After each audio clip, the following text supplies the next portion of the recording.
이제 지난 시간에 우리 디모데에 대해서 공부했습니다. 이 빌립보서 1장은 예수님이 나오고 주인공이, 그 다음에 디모데가 나오고 바울이 나오고 그 다음에 에바브로디토가 나오고 하는 바로 그런 건데, 지금 이제 이 24장까지 지난 시간에 19절부터 24절까지 디모데에 대해서 공부를 했고, 오늘은 이제 에바브로디토에 대해서 25절부터 시작해서 마지막 절까지 30절까지 공부를 해서 2장을 우리 마치도록 하겠습니다. 우리 25절부터 함께 읽도록 하겠습니다. 그러나 에바브로디토를 너희에게 보내는 것이 필요한 줄로 생각하노니 그는 나의 형제요 함께 수고하고 함께 군사된 자요 너희 사자로 내가 쓸 것을 돕는 자라. 그가 너희 무리를 간절히 사모하고 자기가 병든 것을 너희가 들은 줄을 알고 심히 근심한지라. 그가 병들어 죽게 되었으나 하나님이 그를 긍휼히 여기셨고 그뿐 아니라 또 나를 긍휼히 여기사 내 근심 위에 근심을 면하게 하셨느니라. 그러므로 내가 더욱 급히 그를 보낸 것은 너희로 그를 다시 보고 기뻐하게 하며 내 근심도 덜게 함이니라. 이러므로 너희가 주 안에서 모든 기쁨으로 그를 영접하고 또 이와 같은 자들은 존귀히 여기라. 그가 그리스도의 일을 위하여 죽기에 이르러서 자기의 목숨을 돌보지 아니한 것은 나를 섬기는 너희의 일의 부족함을 채우려 함이니라. 아멘. 지난 시간에 우리가 디모데의 헌신, 또 디모데가 어떻게 해서 바울을 만나서 예수 그리스도를 믿게 되고 또 디모데의 어떤 노력과 그런 모든 것들, 또 바울과 디모데의 관계, 그 이후에 디모데라는 젊은 청년이 바울의 그 동역을 돕다가 동역자로서 위대하게 쓰임을 받는 바로 그런 모습들을 우리가 공부했습니다. 자, 이 시간에는 이제 빌립보 교인 중에 한 사람인 그냥 에바브로디토, 그냥 어떤 직분을 갖지 않았던 성도예요.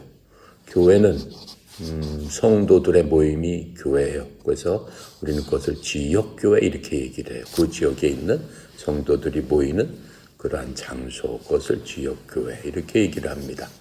그리고 실질적으로 교회는 여러분들이에요. 나예요. 왜요? 교회라는 곳은 에클레시아라고 해가지고 하나님의 성령이 계시는 바로 그곳이 교회예요. 말하자면 건물과 같은 개념이 되겠죠. 하지만 우리가 인간이 집으로 지은 그러한 건물들, 아무리 큰 건물들에도 하나님께서는 거기 계시지 않아요. 예전에 지성소 해가지고 그 모세 시대 때, 구약 시대 때 솔로몬의 성전에 지성소라고 해서 하나님의 영광과 임재가 거하는 곳 해가지고 그것을 아주 성전 이렇게 얘기했죠. 거룩한 그 장소다 이렇게 얘기를 했죠. 그것은 성전입니다. 거룩한 곳입니다. 하나님의 영광이 드러나는 곳입니다. 하지만 지금 시대에는 그런 성전은 없죠. 성전은 어디예요? 우리 자신이 성전이라고 하나님은 분명히 알려주셨어요. 내 몸이 하나님이 거하시는 거룩한 성전임을 너희가 깨달아 알지 못하느냐, 이렇게 말씀하셨단 말이죠. 그래서 더 이상 우리가 교회를 성전이라고 부르지 않습니다. 성전이라고 부르는 사람들은 그것은 굉장히 구약적인 사고방식을 갖는 거고, 예수 그리스도 이 신약시대 하나님의 역사를 모르는 사람이에요. 그래서 성전이라고 절대 부르면 안 되는 거죠. 그냥 예배당이에요. 그냥 우리가 말하자면은 믿는 성도들이 함께 모여서 하나님을 찬양하고 하는 그런 공간이 필요하잖아요. 그런 공간의 개념이다라고 하는 거예요. 그러니까 성전은 우리 자신이고 예배당은 어디나 될 수 있죠. 여기도 예배당이 될 수 있는 거고 함께 예배를 드리는 그런 장소가 예배당이기 때문에 하나님 계시는 곳은 그게 성전은 바로 우리이기 때문에 그렇게 얘기할 수 있는 겁니다.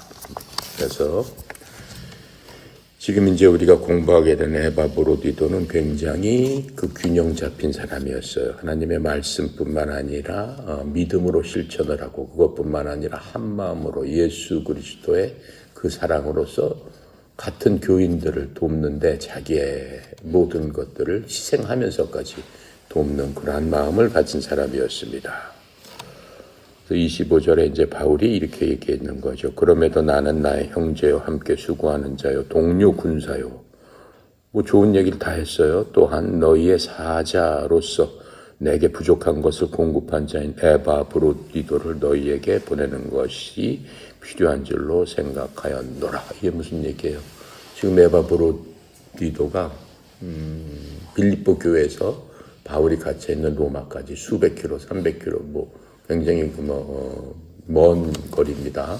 옛날에는 뭘 왔겠어요? 걸어 다니든가 뭐 말을 타고 오든가 뭐 그랬겠죠. 그런 곳을 그 바울을 위해서 왔다 갔다 하면서 에바브로디도가 그 바울의 시중을 들었어요. 바울은 어디를 갈 수 없이 그 잡혀 있는 몸이었기 때문에 누군가가 그 도와줬으면 했는데 그 에바브로디도라는 그 사람이 자기가 자원해서 스스로 그렇게 가면서 또 로마에도 교인들이 많았지만은 로마 교인들은 그러한 열정은 없었던 것 같아요. 그러니까는 그 멀리서 그 빌립보 교인들이 넉넉하지 않은 생활 속에서도 바울이 불편함이 없도록 말하자면 헌금이나 뭐 이런 것들이겠죠. 필요한 그런 것들을 가지고 바울한테 가서 바울을 돕는 그러한 것들을 우리가 보는 겁니다. 그래서 현재 에바브로디도가 바울 곁에 있는데 빌립보 교인들이 에바브로디도를 또 걱정을 하고 에바브로디도도 그 남겨놓은 그 빌립보 교인들을 걱정을 하고 더군다나 에바브로디도가 지금 굉장히 중병에 걸려 있습니다. 그래서 지금 바울이 이렇게 얘기를 한 겁니다. 그래서 바울이 지금 이 사람들에 대해서 아주 굉장히 친절한 얘기를 하는 거죠. 나의 형제요 함께 수고하는 동료 군사요 이렇게 칭찬을 해주고 있습니다. 그래서 이 세 가지 형제며 동료며 군사다 이렇게 지금 바울이 얘기한 것은 어떻게 보면 1장에서 우리가 얘기한 대로 저들은 나의 형제요 나의 동역자요 나의 전우다 이렇게 얘기한 그 모습 그대로 에바브로디도에게 지금 얘기를 하고 있습니다. 그래서 이 에바브로디도는 아주 그리스도인이었지만은 자기 자신의 모든 것들을 알고 자기 삶 가운데서 균형을 잡힌 그러한 삶을 살고 있는 그러한 훌륭한 그 신도였습니다. 어떻게 보면은 사람들마다 이렇게 균형을 잡혀서 그리스도인으로서의 삶을 사는 게 어려운 경우가 있어요. 교회에 가서 여러분들이 구역 생활을 하고 이제 친해지게 되면은 어떠한 일이 일어나냐면은 이 교제가 너무 좋아가지고 매주마다 놀러 가고 어디 바다에 가고 비치에 가고 그 애기들이 있으니까 애기들 데리고 뭐 애기들 얘기하고 하다 보니까 복음 사역에 대한 것은 뒷전이 돼버리는 경우가 있어요. 나도 미국에서 10년 동안 그 생활을 하면서 지역교회를 그렇게 다녔는데 그렇게 되더라고요. 젊었을 때 젊은 친구들하고 같이 이제 학교 다녔던 친구들, 결혼한 친구들 이렇게 생활하다 보니까 외국에서는 만날 수 있는 게 교회밖에 없어요. 외국에서는. 그래서 한인교회 가면은 그렇게 하다 보니까 교제는 정말로 잘 돼요. 그래서 이번 주는 야 니네 집에 가서 밥 먹자. 지난 다음 주 니네 집에 가서 밥 먹자. 애기들끼리 놀게 하고 또 아이들 얘기하고 학교 얘기하고 직장 얘기하고 뭐 그렇게 하다 보니까 사회적인 교제는 너무나 잘 되는데 하나님에 대한 것, 복음에 대한 것, 전도에 대한 것은 약간 뒷전으로 밀리게 됩니다. 그래서 이러한 복음, 결국은 복음을 믿고 그것을 전파하고 다른 사람들한테 알리는 데 있어서 좀 소홀하게 되는 경우가 있습니다. 근데 에바브로디도는 그런 것들을 잘 균형을 맞춰서 신앙생활했던 사람이다라고 하는 겁니다. 그래서 우리가 성경에서 보면은 예루살렘 그 성벽을 재건한 느헤미야가 있죠.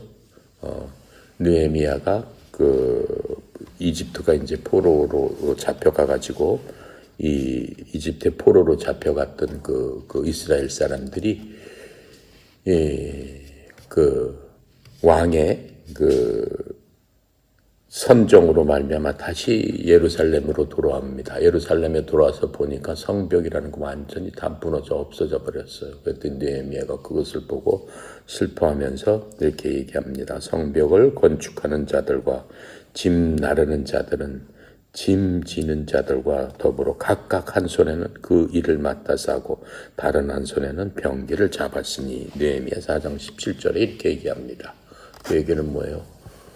적을 쳐들어오는 곳에 또 그 방심하지 않고 하나님 할 일 할 뿐만 아니라 그것에서도 균형 있게 사람들이 지키고 생각하고 일을 했다라고 하는 것을 알 수 있죠.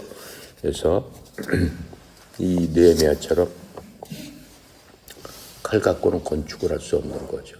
건축을 하기 위해서는 흑손으로 준비를 해야 되는 거죠. 한 손에는 건축 재료를, 한 손에는 적을 대적할 수 있는 그런 칼을 갖고 생활을 하는 게 그리스도인들이다라고 하는 거예요. 그 말씀은 뭐예요? 우리가 교대도 중요하고 하나님의 일도 중요하고 둘 다 중요하기 때문에 균형 있게 그것을 잘 맞춰서 해야 한다라고 하는 말씀을 하고 있는 겁니다.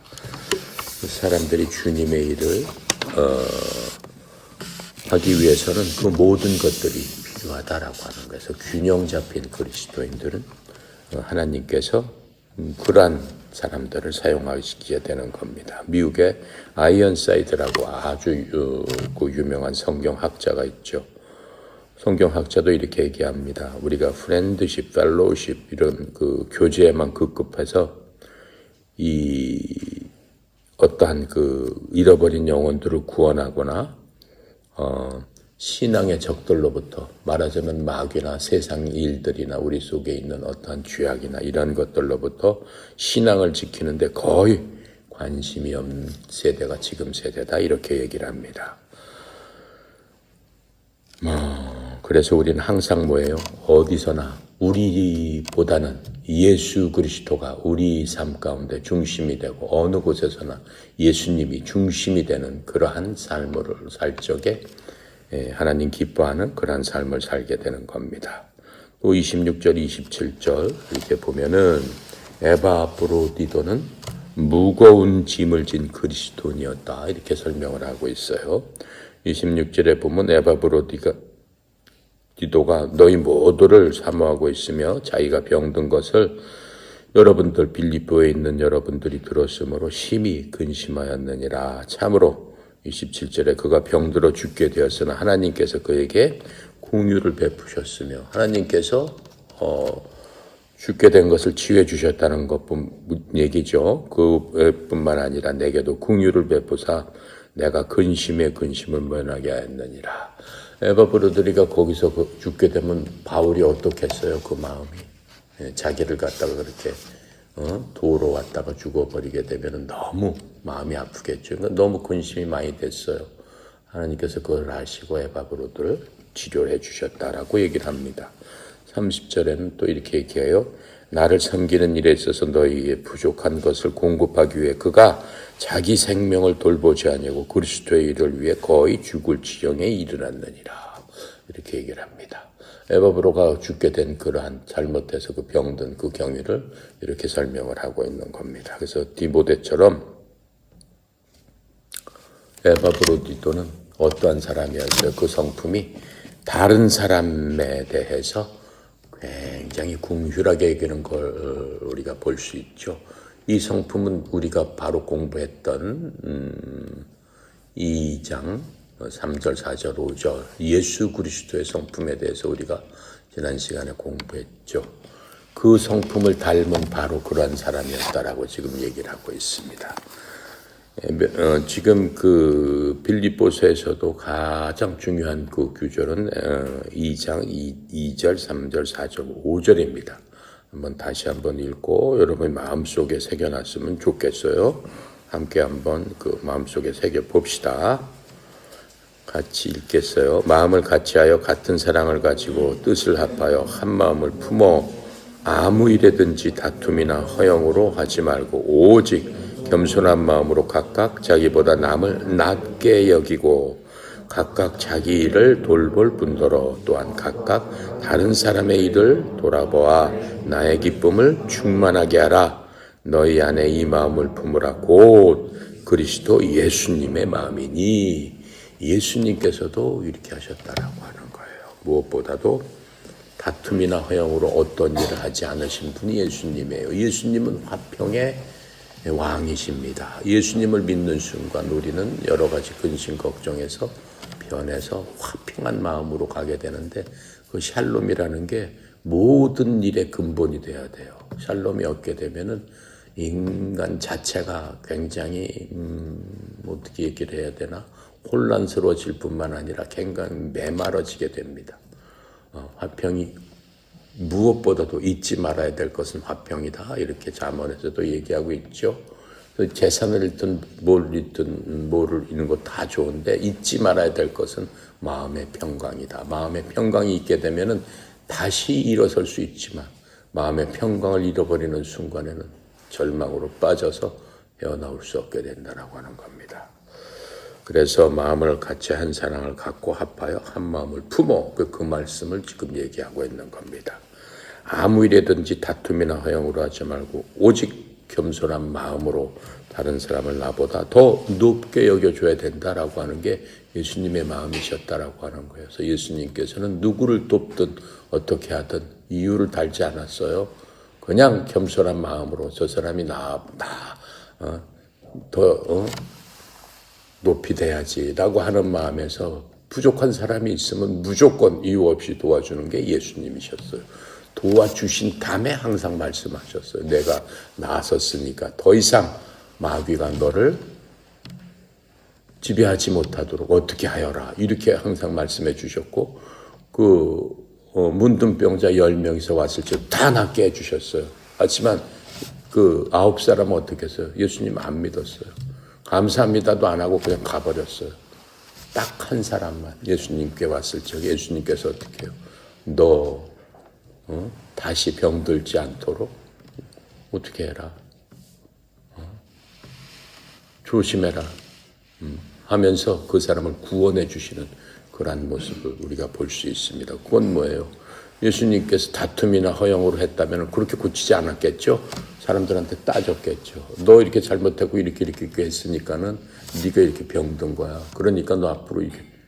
그런 말씀을 미리 하신 적이 한 번도 없습니다. 무조건 불쌍한 마음으로 일단 고쳐주신 다음에 그 사람의 영혼까지 치유해 주시는 모습, 그게 다툼이나 허영이 없는 그러한 모습으로 우리에게 보여주시면서 너희도 이렇게 내 일만 챙기지 말고, 그 뭐예요? 셀피시하지 말아라. 이기적으로 되지 말아라. 다른 사람의 일도 내 일처럼 챙겼을 적에 하나님께서 어떻게 하신다는 거예요? 네 일은 내가 알아서 해준다. 그게 예수님의 마음이에요. 그게 하나님의 능력이다라고 얘기하는 겁니다. 이해가 가요? 그래서 빌립보서 이제 2장을 마치면서 여러분이 잊지 말아야 될 게 2, 3, 4, 5절입니다. 항상 그 마음을 여러분 비석에 새기면서 그것이 나도 모르게 튀어나와야 돼요. 나도 모르게 튀어나오게 되면은 어떻게 되는 거예요? 예수님 닮는 사람이 되는 거예요. 그것은 훈련이에요. 그 하나님께서 나를 그렇게 해주시겠지. 여러분들이 그것을 왜 아니면은 성경에서 뭐 하려고 이런 걸 써놨겠어요. 자연이 된다면은 그냥 예수님 믿습니다만 그 자연이 성품이 바뀐다면은 뭐 하려고 써놨겠냐라고 하는 거예요. 내가 바꿔야 되는 거예요. 내 속에 예수님이 바꾸려고 결심을 했을 적에 성령 하나님께서 없었을 때면 그게 안 바꿔져요. 하루 정도 하다가 고담다른 도로 묵되는 거죠. 하지만 이제는 여러분은 그런 상황이 아니다라고 하는 거예요. 여러분 계신 성령님께서 잠잠히 계시지 않고 그때는 역사를 하시는 겁니다. 여러분의 의지가 발전했을 적에 여러분 속에 있는 성령님이 역사를 하지, 여러분의 의지 자체가 발동을 안 하게 되면 여러분의 안에 있는 성령님도 잠잠히 계신다라고 하는 거예요. 이해가 갑니까? 예. 자, 그래서 이 에바브로디도도 굉장히 이런 예수님의 성품을 닮아가지고 다른 사람들을 염려한 사람이에요. 그러니까 바울을 볼 적에 너무나 마음이 아팠던 거예요. 저 사람 우리의 영적 지도자고 우리에게 그런 구원의 이런 것들을 다 해줬는데 그 사람이 저렇게 잡혀 있으니까 자기가 아픈 것보다 더 아픈 마음을 갖게 됐다라고 하는 거예요. 그래서 그 에바브로디도는 로마까지 다니면서 바울에게 소식도 전해주고 또 바울의 소식도 그 빌립보 교인들에게 전해주고 또 바울이 필요한 것도 모금을 해서 갖다 주기도 하고 뭐 필요한 것들도 바울에게 주기도 하고 그랬다라고 하는 거예요.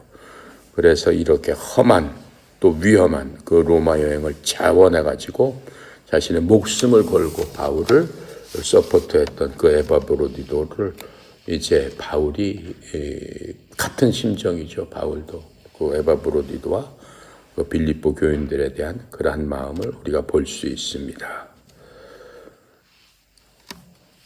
오늘날에도 마찬가지예요. 교회나 협회나 어디나 이러한 선교에 대한 부담감이 있죠. 또 이러한 어려운 상황도 닥칠 수 있죠. 그래서 그리스도인으로서 봉사하는 사람을 향한 마음이 우리가 있어야 돼요. 누군가 나를 위해서 그런 것들을 하는 사람이 있다면 그 사람들을 더욱더 아끼고 사랑하는 마음, 에바브로디도나 바울과 같은 그런 마음이 있어야 되는 겁니다. 그래서 어떠한 보통 그 선교하면 이제 선교사들이 이렇게 얘기를 하죠. 우리 교회에 우리 뭐 선교지 뭐 이런 교회에 문제가 많지만은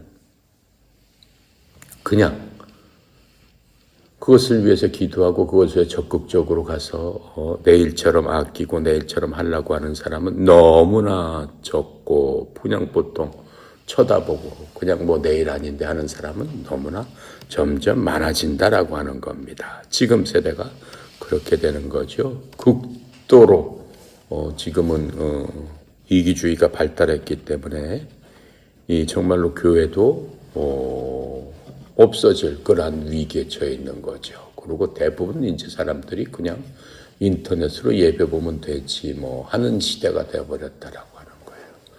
그래서 교회 자체에서도 앞으로 지금 800만, 지금 900만 되는 우리 기독교, 한국의 기독교 신자가 앞으로 뭐 150만 정도 되지 않겠느냐라고 하는 생각도 하고 있는 교회 지도자들이 많이 있습니다. 하지만 그렇게 돼서는 안 되겠죠. 에바브로디도처럼 단순히 무슨 헌금만 내는 것이 아니고 적극적으로 필요한 곳곳마다 내일뿐만 아니라 이 하나님의 일도 돕는 그러한 사람이 되는 겁니다. 자, 그래서 이렇게 보면은 우리 지금 빌립보서에서 또 우리가 주의해야 될 저기는 지난번에 여러분 다 외웠죠. 내가 사는 것은 그리스도시요 죽는 것도 유익이니라. 그건 빌립보서 1장 21절의 말씀입니다. 그래서 그리스도인은 딱 두 가지가 있다고 그랬습니다. 1장 21절처럼 사는 사람과 그리스도인이지만 똑같은 21절입니다. 2장 21절처럼 사는 사람이 있다라고 지난 시간에 얘기했죠. 2장 21절에 뭐라고 얘기하고 있어요? 그들은 다 자기 일을 구하고 그리스도 예수님의 일을 구하지 아니하는 사람이다. 이렇게 얘기하고 있어요. 그러니까는 아까 2장 예수님의 마음이 2장 3절에 뭐라고 그랬어요? 예수님께서는 각각 자기 일뿐만 아니라 각각 다른 사람의 일도 돌본다 이렇게 얘기했잖아요. 그런 마음이 없는 그런 그리스도인들이 있다라고 얘기하고 있는 겁니다. 두 가지 그리스도인의 마음이 있는데 우리가 해야 될 거는 1장 21절의 말씀대로 우리의 삶이 그 기준이 돼야 되는 겁니다. 그래서 디모데처럼 에바브로디도도 다른 사람들을 걱정하는 마음이 깊어가지고 26절에서 보니까는 2장 26절에 심히 근심하였다라는 표현을 하고 있습니다. 에바브로디도도 심히 근심하였다 이렇게 얘기를 하고 있어요. 근데 그 근심하였다는 말은 예수 그리스도의 마음과 똑같다라고 하는 거예요. 예수님께서 언제 심히 근심하셨어요? 마태복음 26장 37절에 보면은 예수님께서 뭐라고 말씀하냐면 베드로와 세베대 두 아들을 데리고 가시면서 비로소 슬퍼하시며 몹시 근심하였더라.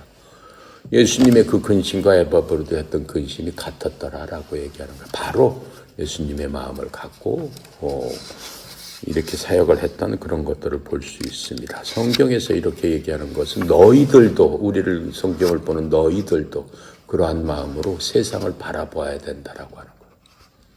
이해가죠? 예, 그래서 예수님처럼 그 에바브로디도도 희생과 섬김의 의미가 무엇인지를 제대로 알고 있었습니다. 그래서 여기서 보면은 순종하는 마음의 두 가지 특징을 잘 보여주고 있습니다. 그게 마지막 30절이에요. 30절에 나를 섬기는 일에 있어서 너희의 부족한 것을 공급하기 위하여 그가 자기의 생명을 돌보지 아니하고 예수 그리스도의 일을 위해 거의 죽을 지경에 이르렀느니라. 섬김에는 반드시 뭐가 따라야 된다고 얘기했습니까? 지난 시간에 우리가 공부할 적에 섬김은 반드시 희생이 따르는데 바로 그게 예수님의 희생이다라고 하는 거죠. 우리가 예수님의 예를 봤을 적에 예수님께서 해주신 게 바로 그거였지 않았느냐라고 하는 거예요. 희생을 하셨죠. 하지만 그 희생 뒤에는 예수님께서 뭐가 있었다라고 하는 거예요. 반드시 영광이 따라온다라고 하는 거예요. 공짜 희생은 없습니다. 하나님 앞에 드리는 희생은 하나님은 그렇게 공짜 좋아하시지 않으세요. 그것보다 훨씬 더 큰 것으로 우리에게 갚아주시기 때문에 우리가 하나님께 드리는 거는 어떻게 드려도 부족함이 없는 겁니다. 자, 그래서 이 에바브로디는 마지막으로 아주 축복받은 그리스도인이었습니다. 축복받은 그리스도인으로서의 그런 모습이 28절부터 30절에서 얘기하고 있어요. 다시 한번 봅시다. 그러므로 내가 더욱 조심스럽게 에바브로디를 보내었으니 그것은 너희가 그를 다시 보고 기뻐하며 또 나도 근심을 덜려 함이었느니라. 이렇게 하면서 기쁜 마음으로 에바브로디를 다시 빌립보에 보내는 겁니다. 그러므로 29절에 주 안에서 모든 기쁨으로 그를 받아들이고 에바브로디를 너희들이 받아들여라. 기쁨으로 받아들여라. 그리고 그러한 사람 에바브로디를 존귀하게 여겨야 된다. 이렇게 설명을 합니다. 그렇게 하고 이제 30절에서 나를 섬기는 일에 있어서 너희의 부족한 것을 공급하기 위해 그가 자기 생명을 돌보지 않고 그리스도의 이 일을 위해 거의 죽을 지경에 이르렀었느니라. 이렇게 설명하면서 에바브로디도에게 큰 그러한 그 영광을 주는 그러한 모습을 볼 수 있습니다. 그런데 우리가 예수 그리스도를 믿는다고 하면서 평생도록 아무것도 축복되지 못한 그러한 일들을 하면서 산다면 우리의 삶이 뭐겠습니까? 물론 천국 가겠죠. 하지만 그 삶 자체가 복된 삶이라 할 수 있겠습니까? 예수님 믿는 것 자체가 복된 거죠. 하지만 그 중에서도 하나님 앞에 더 큰 영광을 돌리고 하나님 앞에 상급을 받기 위해서 그리스도인들은 예수님이 되면은 뭐에 들어간 거예요? 경주 트랙 안에 들어가기 시작할 거예요. 예수 믿지 않는 사람 그 트랙 안에 자체로 들어올 수 없어요. 경기장 안으로 들어올 수 없어요. 그래서 우리는 전부 다 선수가 돼서 그 트랙을 뛰는 거예요. 그 트랙 자체가 우리의 일생입니다. 하나님께서 그 트랙이 마치는 순간 우리를 천국으로 데려가시는 건데 그 트랙을 그냥 한가하게 걷는 사람이 있는가 하면 열심히 뛰어가지고 그때마다 승리를 하면서 하나님께 영광을 돌리는 그런 사람이 있다라고 하는 겁니다. 우리는 열심히 그 트랙을 달려가면서 하나님께 영광을 돌리는 그러한 삶으로서 하나님께 드려야 되는 것이 마땅한 거죠. 에바브로디의 삶은 또 바울에게는 큰 축복이었죠.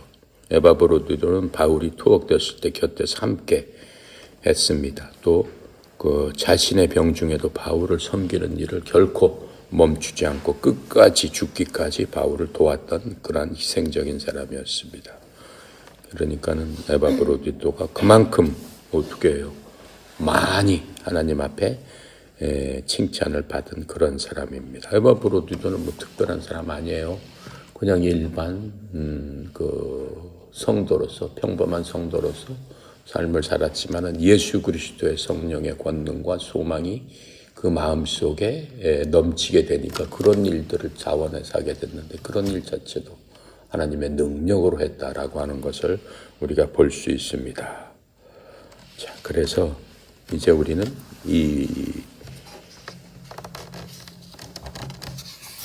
우리 속에 계시는 예수 그리스도를 믿는 사람은 누구나 자기 속에 성령님이 계십니다.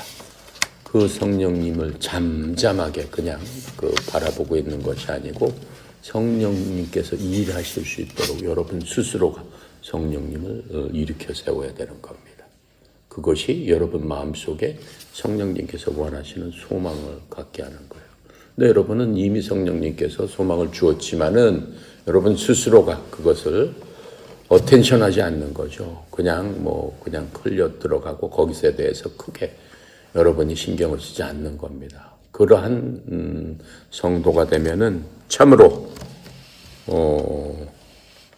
답답하죠. 하나님 보시기에. 그래서 답답한 성도가 되면 안 됩니다. 그래서 우리 협회 우리 진짜 친구들은 너무 잘하고 있어요. 너무 이모로 저모로 너무 잘하고 있습니다. 앞으로도 더욱더 열심히 해가지고 하나님의 마음을 기쁘게 할 적에 우리 마음이 기쁨으로 넘치게 되는 겁니다. 그래서 빌립보 2장 이제 다 마쳤는데 빌립보 2장은 크게 세 가지 메시지입니다. 첫 번째, 그리스도의 마음을 본받는 겸손, 그러한 자가 되어야 된다라고 하는 겁니다. 그래서 이 핵심 메시지는 뭐냐면 그리스도인의 삶의 그 모델은 겸손과 희생이다. 그게 예수님 닮은 자인가 아닌가를 보면 알 수 있다라고 하는 겁니다. 두 번째로는 세상 가운데 빛으로 살아가는 그러한 성도가 되어야 되겠다라고 하는 겁니다. 성도는 두렵고 떨림으로 자기 자신의 구원을 어떻게 한다는 거 일에서 드러내라 이렇게 얘기했죠. 빌립보서 1장 12절의 말씀인가요? 일에서 드러내라, 일에서 드러내라. 그게 나는 성도입니다 라고 하는 바로 그것을 세상 사람들한테 2장 12절이죠. 알려주는 겁니다. 그래서 중요한 것은 일에서 드러날 적에 내 힘으로 하려고 하지 말아라라고 하는 거예요. 그 일하고 싶은 그 마음의 소원도 하나님께서 주시는 것이고 드러내서 그 일을 성공적으로 다른 사람들에게 유익을 주게 하는 것도 하나님이 하시는 일이다라고 하는 거예요. 모든 것을 하나님께 맡겨야 되는데 그것은 오직 겸손과 희생, 나는 그것을 갖고 이 땅에 살겠습니다 라는 사람한테 하나님께서 역사하시기 시작한다라고 하는 거예요. 자, 그래서 우리는 원망과 시비 없이 살고 어두운 세상에서 빛처럼 살아야 돼요. 원망과 시비 있는 곳마다 여러분이 갔을 적에 그 모든 것들이 눈 녹듯 사라지고 기쁨이 넘치게 해주는 그러한 사람이 되어야 되는데 그것은 내 힘이 아니라 누구의 힘이다? 하나님의 힘이다. 그 힘을 누가 갖고 있다? 여러분이 갖고 있다. 엄청난 파워인 거예요. 엄청난 파워죠. 마지막으로 오늘 공부한 겁니다. 신앙의 모델은 디모데와 에바 브로디도다. 이해갑니까? 그래서 우리가 2장을 공부했습니다. 진짜 빌립보서는 그냥 이론을 공부하는 게 아니고 삶의 실천, 내가 어떻게 살아야 되겠다라고 하는 것을 공부하는 거예요. 그래서 여러분이 이 빌립보서를 공부할 적에는 내 삶을 비교해서 나도 저렇게 살아야 되겠다는 마음속에 소원이 불릴 듯이 일어야 되는데 그 소원도 누가 주시는 거라고 얘기했어요? 내 속에 계신 성령님께서 주신다라고 하는 거예요. 그게 성령의 역사가 공부하면서 일어났을 적에 기적이 일어나는 거예요. 아시겠습니까? 네. 죽은 자만 일으켜 세우는 게 아니고 잠자는 자를 일으켜 세우는 그 기적이 더 큰 거예요. 왜요? 죽은 자는 그냥 생명을 얻어서 삶은 끝나는 거지만 잠자는 자를 일으켰을 적에는 그 일으키는 걸로 끝나지 않잖아요. 그 소망이 어떻게 돼요? 내 삶 가운데서 역사를 해서 하나님의 영광이 드러나기 시작하기 때문에 하나님께서 기뻐하신다라고 하는 거예요. 이해가죠?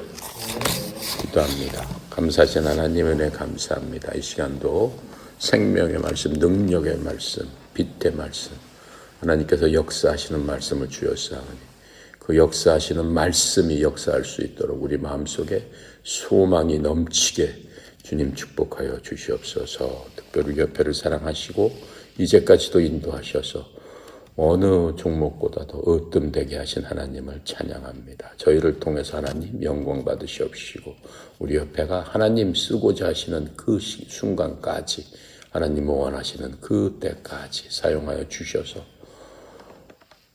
하나님의 지경이 넓혀지는데 하나님의 군사되게 하여 주시옵소서. 특별히 송영 이사장님 협회 영적 리더로 세워주시고 하나님께서 그 큰 자원을 흘려보내는 축복의 통로로 세우셨사오니 그 통로가 더욱더 확장되고 든든해지고 넓어져서 더 많은 사람들에게 더 많이 필요한 곳에 하나님의 은혜가 쏟아부어질 수 있도록 주의 종에게 여여간의 형통함으로 지키고 보호하여 주시옵소서.